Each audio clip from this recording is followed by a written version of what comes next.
CIC founder that I used to work with a lot of existing CICs. Now I work with new CICs for a big challenge to dare into a new territory. But for the what does that mean, overly relying on grant money?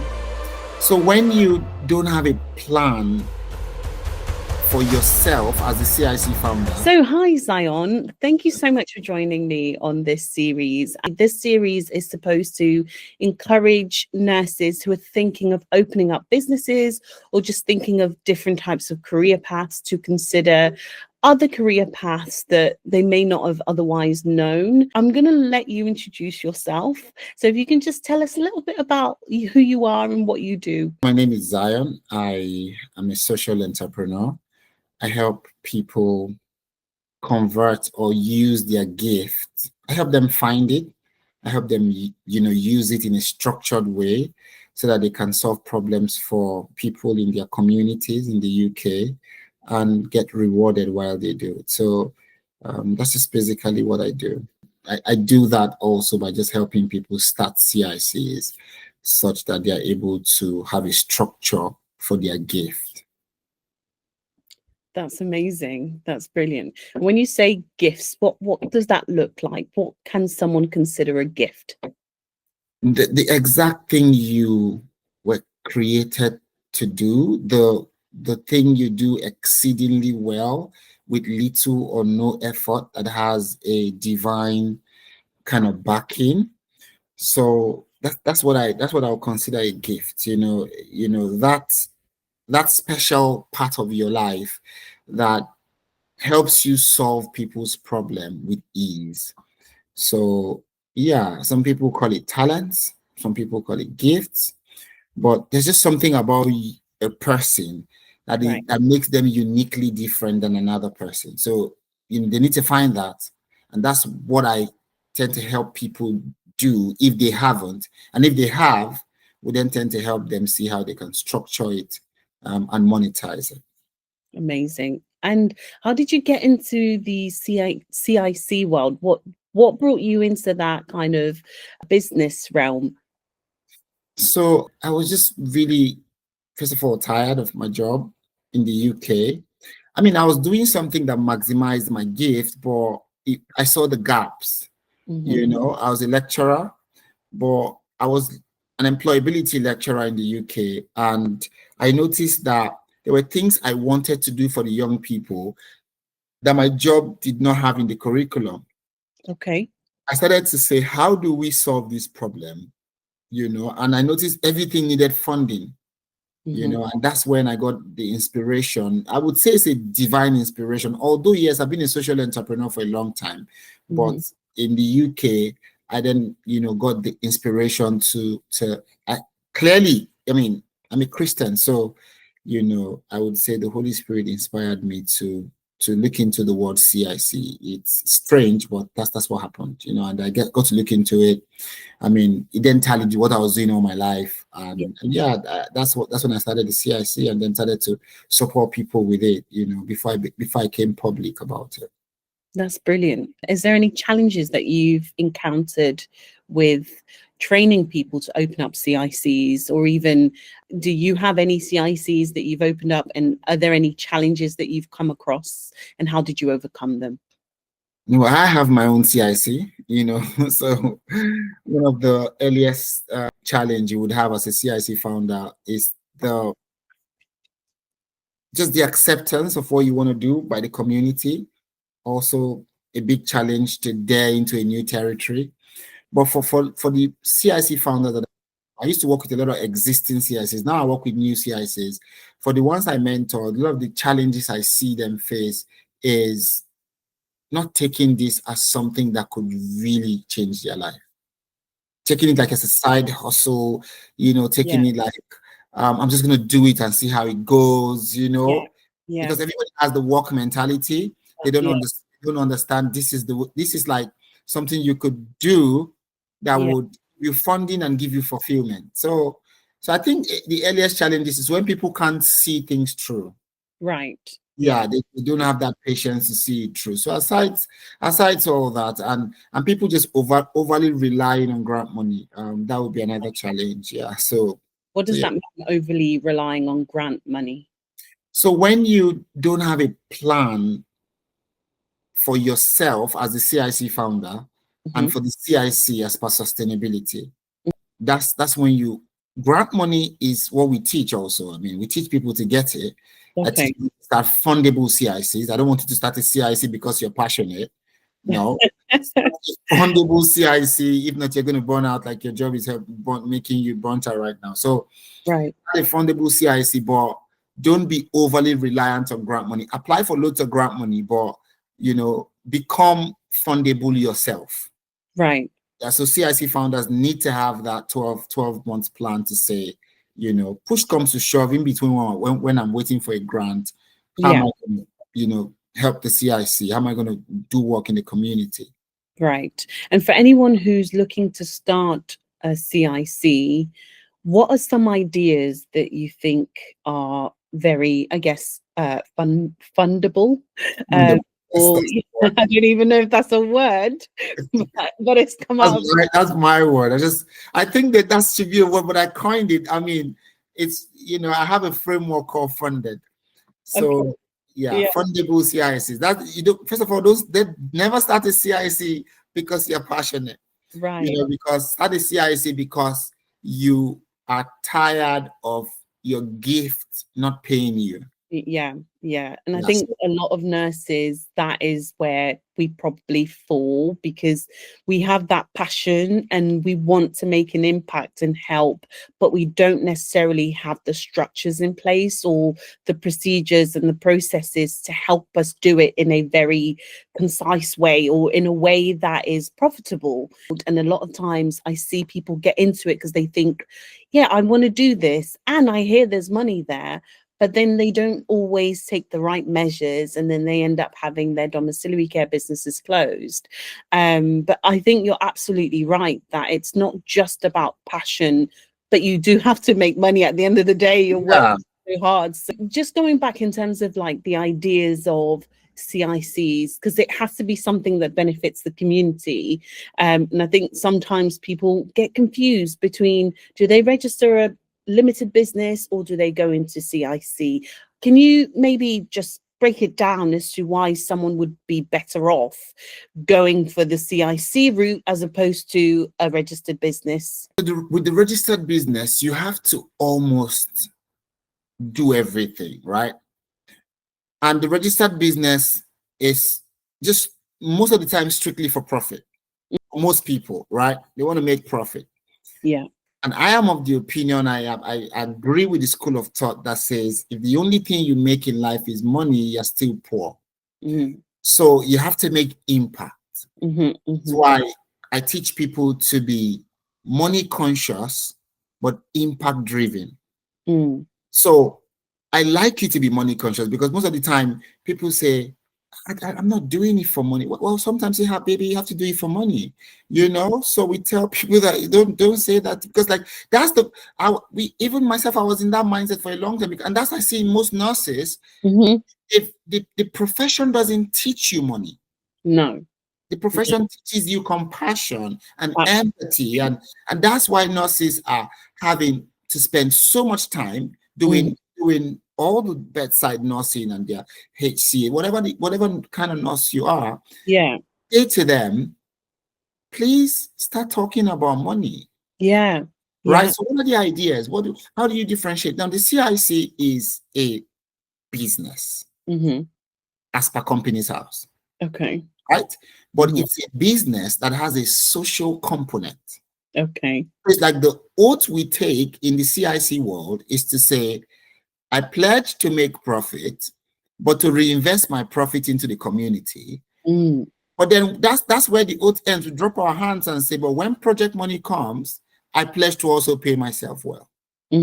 So the CIC gives you access to grant money. Okay. That's one of the beauties of a CIC. And from that grant money, you can legally pay yourself well. So I've seen nurses, most nurses don't just want to share. Lots of nurses have gotten funded from national lottery to do projects in their communities, right? So seeing nurses win a £20,000 grant for 6 months and in that 6 months paid themselves £18,000 from that money. Wow. Yes, legal. And it's so legal. It's legal, right? So imagine you're doing mental health sessions for young offenders. This is one idea. Just loads of ideas out there, right? Yeah. Just imagine as a nurse, you put for a project and you're doing mental health sessions for young offenders, right?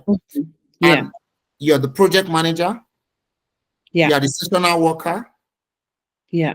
Project managers get paid for, in the CIC world from £240 to £340 a day. And you don't need any project management experience. Then you are also the mental health worker because you're the person that will teach the sessions. Yeah. That's like £155 a day. And maybe you're doing those sessions 2 times a week. So you see now, so for every session, you're paying yourself. Multiplied by the number of sessions. So the beauty of it is you just need to get a great idea that solves a problem. Right. But don't start with the idea. Start with the problem. So don't also try to, as a nurse, solve the UK's problem. Okay. Number one, how do you find problems as a nurse? Number one, look at the gaps. There are gaps in the practice. Yeah. Certain nurses come to me and say, Zion, postnatal care is a gap. Certain nurses come to me and say, Zion, the NHS cannot handle grief. Yeah, definitely. There are lots of things the nurses are saying that this is a gap. You convert that now into... You then need to do projects to then fill in spaces.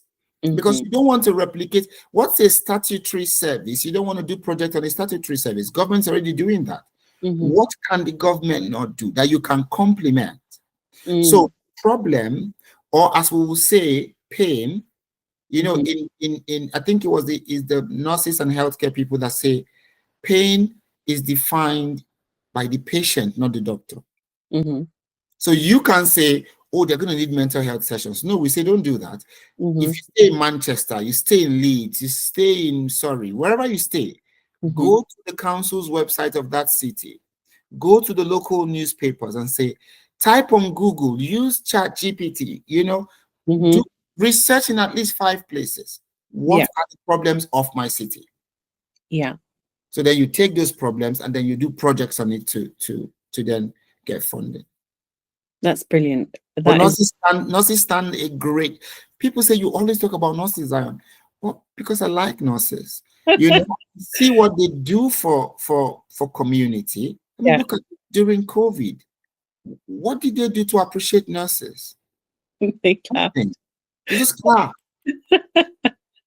So, and the profession doesn't teach you to like money. No. So the CIC, how I frame it is, your seed is your gift. The CIC is your soil. And then funding you get is your rain. So seed, soil, rain. But a lot of the time, most of the nurses have the seed. They don't have no soil to plant it. So they're just going to work and going to work and going. And they know that the gifts you have as a nurse is underutilized in the job. But you came into the job because you were passionate. All of a sudden, the same job you liked, 2 years, 5 years down the line, you're saying, I want to do something else that frees up my time. I like to be with my babies once in a while. I mean, my husband needs me, So that's why I was saying nurses must start CICs. That's the only thing you do as a nurse, because it gives you access. See, your job gives you finances. The CIC and your gift gives you fulfillment. So basically, that's why we are on about nurses creating projects. Applying for the National Lottery 20,000 is so easy, and nurses can create such projects. But most nurses are also very scared to take the leap. This is it. It's the imposter syndrome. And I think that's kind of the main reason why I've started this series. I've spoken to a lot of nurses who have amazing ideas, but it's the follow through that they seem to struggle on. And they think it's too hard. They think it's just not something that they can just do it. And I'm like, everybody else has just done it. So Yeah. it's about knowing how to do it or how to start. And then sometimes you fall, but you learn from that. Like, I can't just even tell how many times I applied for the CQC license before I even got it. But those failures taught me where I was going wrong. So now I help people get their license. But because of how many times I've failed in getting it, when I see the mistakes that they are making, that I've made, it's like, right, this is wrong. Let's correct it. But had I not gone through that process, I wouldn't have been able to do this. So I think sometimes it's the fear of the unknown, because they don't know what's behind the curtain. They don't know what's ahead. And sometimes it just pushes people to just not commit and not follow through. They might have the idea and be very passionate in the beginning, but then life starts to happen and it's like, well, maybe it's just not for me. So I think you're right in that sometimes people do scare themselves away from starting things, but I think everything is a process. And Yes. it's not something that you're just gonna, and even in business, sometimes people get grants, sometimes they don't, but you don't give up, you just keep trying until you get there. But I think it's a concept that nurses sometimes we struggle to accept. Thank you for pointing that out. And just the things that you've highlighted, I think is really important. It's about not just having something that you are passionate about, but thinking about how that passion can be turned into profit and how you can benefit from it. Yes. And so if you could advise anyone, what would be the number one thing to kind of overcome this imposter syndrome or overcome this lack of self-confidence in going into a CIC business? First of all, you need to meet yourself. Mm. Sometimes a lot of the nurses, have tied their identity to the uniform. Right. Yeah. You were not born a nurse. Mm. You were born with a gift. You became a nurse as a profession. Mm-hmm. And some of the things that drew you to nursing was your gift. Right. If you look inward, you would never have imposter syndrome anymore, because one of the things that gives self-confidence is self-knowledge. Mm-hmm. You need to know what you're gifted at.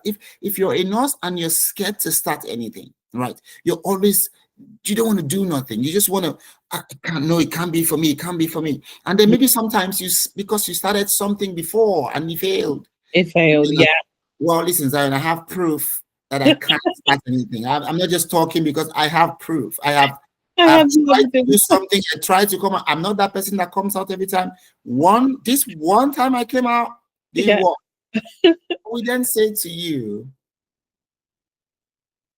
a bird that is born in a cage and has lived in a cage all the while would think flying is an illness. Mm. And when you start to fly, you look small to those who can fly. Mm-hmm. We say to you that because you fail, the ability to fly is still in the bird. It's just that sometimes we've been in the cage and we've allowed either opinions of people keep us in that cage, or we've allowed past hurts keep us in that cage, or past failures, or maybe an unsupportive spouse just keep us in that cage. And we're saying to the people, you still have the ability to fly. It's just that you've looked at the cage too much and thought that was your life. So dealing with imposter syndrome is to understand that potential is always bigger than who you are right now. What you've not done is bigger, way bigger than what you've done. So number one, find your unique gift. If you can sit down and how I tell people, if you say, how do I find my gift, Zion? Maybe I'm too old. I'm a nurse, I've done 20 years. I'm already too old in these things, Zion. I've been bedside for 10 years. I've been bedside for 15. I said, you've been bedside, you've been getting all this, but that's not your gift. Number one, sit down as a nurse and do an MBTI test. Okay. Number two, sit down and said, I'm going to give 4 things, right? Number one, do it as a nurse. So I said, look inwards. How do you look inwards? You have to sit down sometimes in the silence. MBTI test. What is an MBTI test? It's a Myers-Briggs test type indicator. Okay. Good. I studied engineering, right? But it was never my thing. Somebody had to say, who are you, Zion? I said, I'm an engineer. Like we ask some people, who are you? They'll say, I'm a nurse. You're not a nurse. You do nursing, but you're not, you are somebody before you became that. So we need to, I speak to nurses and I like nurses because I wanted to get married to a nurse. That didn't happen, but but so I help a lot of them. So do a couple of tests to know you. Why am I particular about self-knowledge?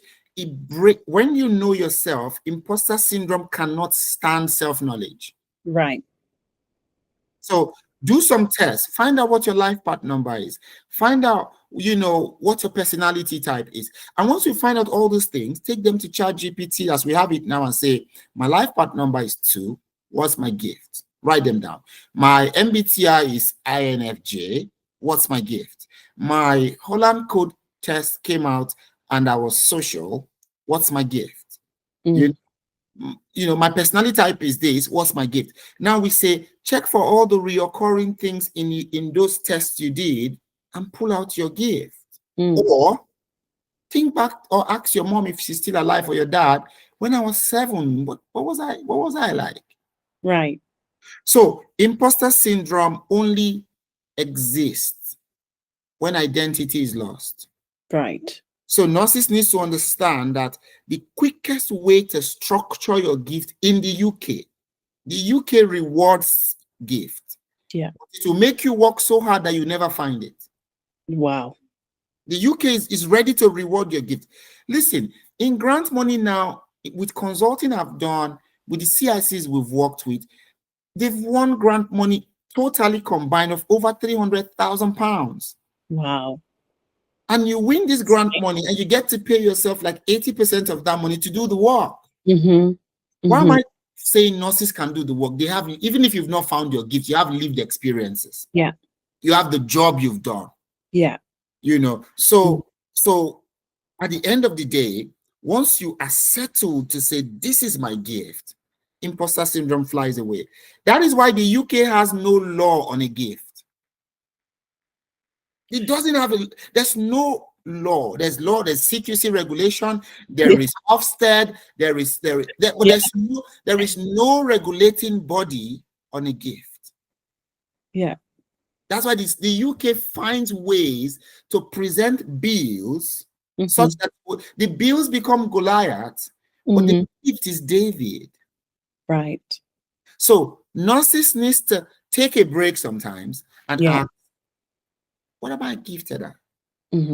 Once you hold that one, open a CIC quickly, right? And do projects based on your gift and based on the problems in your community and get grant funding to do and then start up the CIC right? We say to people, when you want to start up a CIC, have a good name. Number 2, get 2 directors plus yourself. Don't start a CIC and you're the only person there because you're trying to hide to start it. No. 2 directors, because we want you to start a fundable CIC, a CIC that gets funding. So 2 directors in company's house. Don't have any person of significant control in the business because it's a CIC, it's not an LTD. This is public money, but not public funds, as we know it, like benefits. Yes. So have that sorted out. Once your registration comes out, have a public liability insurance done. Set up a social media account, right? Before you apply for funding, have evidence of need. What's evidence of need? Do some taster sessions of the project you want to do. Get some videos that are kept. Do some surveys. Do some steering group meetings. So that when you apply, every funder in the UK wants to see that you co-created the project with the community. And the project, you say, the project should be human-centered. So it's not that you just thought of your project and you just say, I'm going to do mental health sessions. No, you want to show a funder that I have done a couple of things in the community before I apply for this grant, and I know there is a need. Right. Yeah. Yeah. No, absolutely. Right.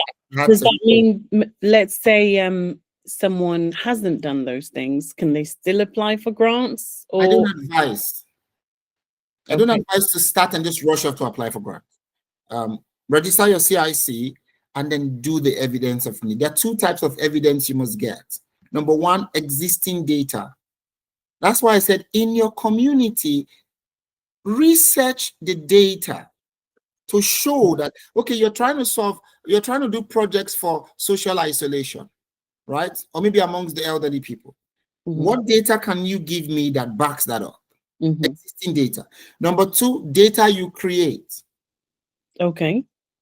That's what I talk about, surveys and steering groups and meeting local councils and all that, just to discuss the project. And anytime you do anything that is for the CIC's project, it's a camera-worthy moment. Okay. So once you've gotten your evidence, I have a 20-step checklist. Probably I'll send that to you of what you should look at, right? Once you've done your evidence, at least in the second month of starting your CIC, then you apply for grants. Okay. So that you don't get rejected.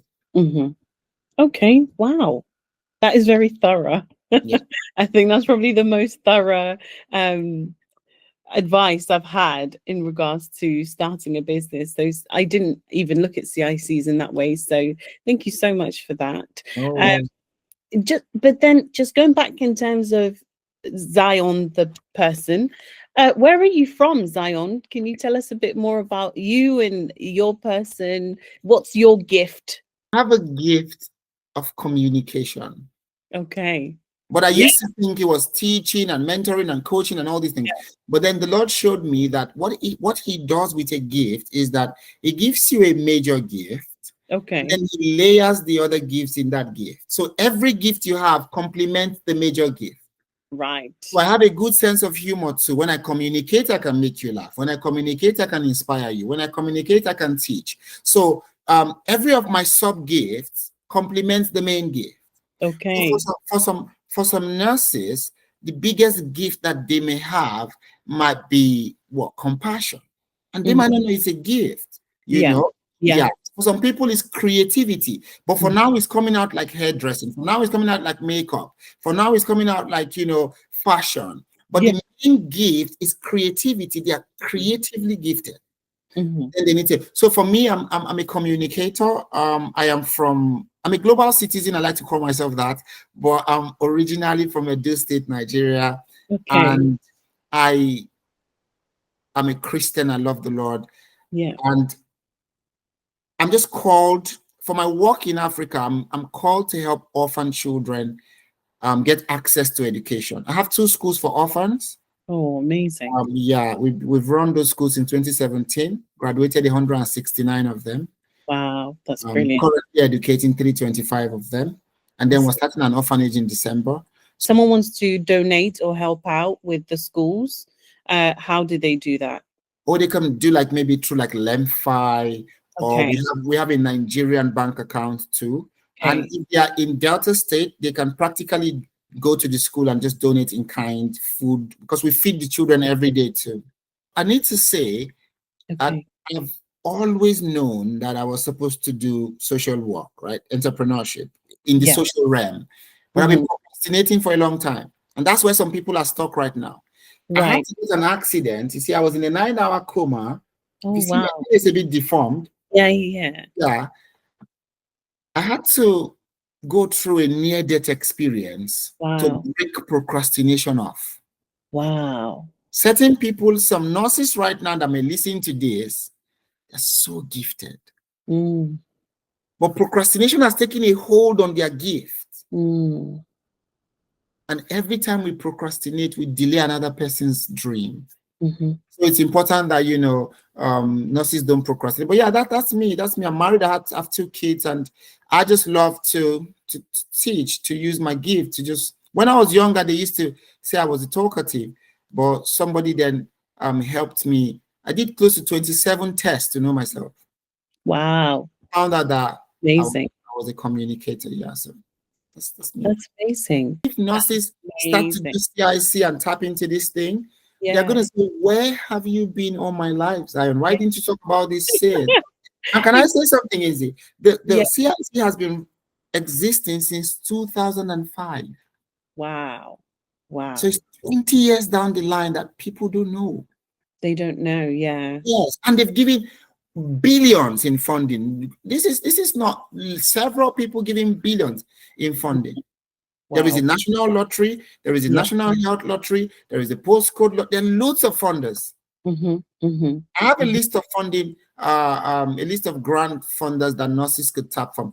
Local authorities also have like Funding. Their funding for like specific community. So that would be amazing. A lot of them, they do have connections with people in their councils and stuff like that. Again, you don't know what you don't know. So it's really important to kind of open a dialogue to mention these things so people can be informed. So, but yeah, where can they find you? If someone's like, I've heard of this Zion guy, where can I go and find him? Where's his pages? Where do they go? Okay, so I mean, I'm on TikTok. Mainly I'm active on TikTok. So my TikTok username is Zion _Oshiobugie. It's OSHIOBUGIE.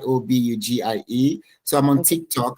Where you can email me Zion.Oshiobugie. Oshiobugie is OSHIOBUGIE @gmail.com. So but mainly I'm live on TikTok 5:30 in the morning and 5:30 in the evening every day. Thank you so much, Zion. I hope you have a good evening. Have a good one too. My love to your family. Thank you, and yours too. All right. Bye.